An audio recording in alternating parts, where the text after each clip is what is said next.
ఓం శాంతి. ఓం శాంతి. ఓం శాంతి. అందరూ బాబా స్మృతిలో ఉన్నారా? ఇప్పుడు మనమందరం 3 సార్లు ఓంకారం చేద్దాము. అందరూ ధ్యాన ముద్రలో వెన్నుముక్క నిటారుగా కూర్చోండి.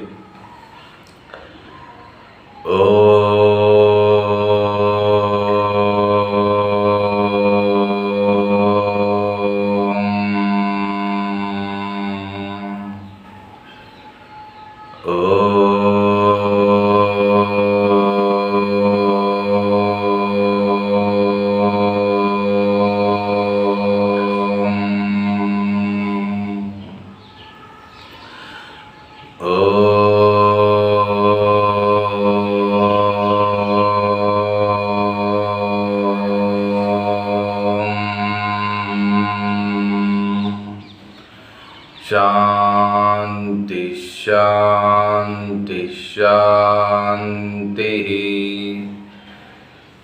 ఓం శాంతి.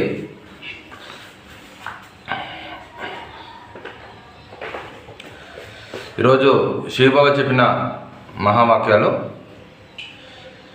ఎటువంటి పరిస్థితులు వచ్చినా కానీ నిశ్చయబుద్ధి పిల్లలు ప్రతి పరిస్థితిలో తమ స్వస్థితి యొక్క శక్తి ద్వారా విజయాన్ని అనుభవం చేసుకుంటారు.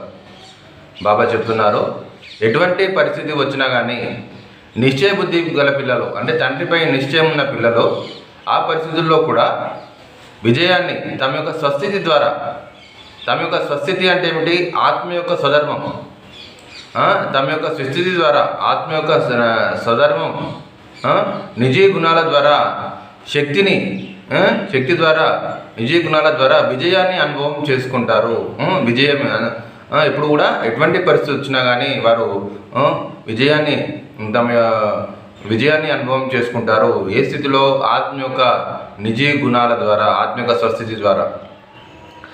నెక్స్ట్ పాయింట్, నిశ్చయ బుద్ధి పిల్లలు కొన్ని పరిస్థితుల్లో ఓడిపోయినట్లు కనిపించవచ్చు. అది చూసి ప్రపంచం వారు మరి బ్రాహ్మణ పరివారం యొక్క సంబంధ సంపర్కంలో ఆత్మను మీరు ఓడిపోయారని అనుకుంటారు. కానీ అది ఆత్మలకు ఓటమి కాదు, విజయం. మరి కొన్నిసార్లు నిశ్చయబుద్ధి గల పిల్లలు ఓడిపోయినట్లు అని అనిపిస్తుంటుంది. అది చూసి కనిపించినట్టు అనిపిస్తుంది. ప్రపంచం వారు మరియు బ్రాహ్మణ పరివారం కూడా అదే విధంగా అనుకుంటారు. కానీ అది ఓటమి కాదు, అది విజయము అని బాబా చెప్తున్నారు. అచ్చా. ఓం శాంతి. మధురాతి మధురమైన ఆత్మిక తండ్రికి ఆత్మిక పిల్లల యొక్క ప్రియ స్మృతులు మరియు నమస్తే. ఈరోజు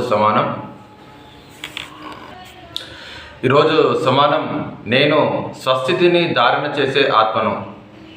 నేను స్వస్థితిని ధారణ చేసే ఆత్మను. ఈ సమానాన్ని 20 సార్లు రాయాలి. రోజంతా సమానంలో ఉండాలి. ప్రతిరోజు మురళి 5 సార్లు చదవాలి. అప్పుడే మనకు బాబా చెప్పిన విషయాలు జ్ఞానధారణ అనేది అవుతుంది.